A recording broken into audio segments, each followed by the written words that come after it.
চলুন আজকের গল্পে জীবনকে শিখি।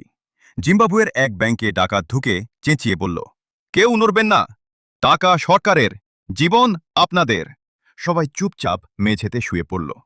এটাকে বলে ভাবনা বদলানো, পরিস্থিতি বুঝে বাঁচতে জানা। হঠাৎ এক মহিলা টেবিলের ওপর শুয়ে পড়লেন, একটু বেশি নাটক করে। ডাকাত বলল, ভদ্র থাকুন, এটা ডাকাতি, অন্য কিছু না। এটাকে বলে পেশাদারিত্ব, নিজের কাজেই ফোকাস। ডাকাতি শেষে বাড়ি ফিরে এমবিএ পাস ছোট ডাকাত বলল, চলো টাকা গুনি। ক্লাস 6 পাস বড় ডাকাত বলল, গোনার দরকার নেই, খবরেই বলবে কত গেছে। এটাকে বলে অভিজ্ঞতা, ডিগ্রির চেয়েও দামি।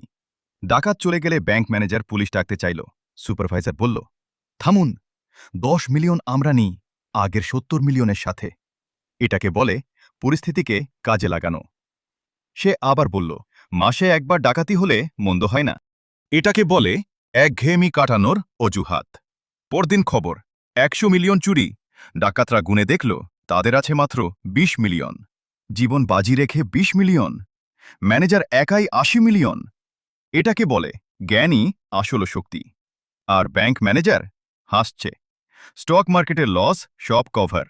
এটাকে বলে সুযোগ চিনতে জানা।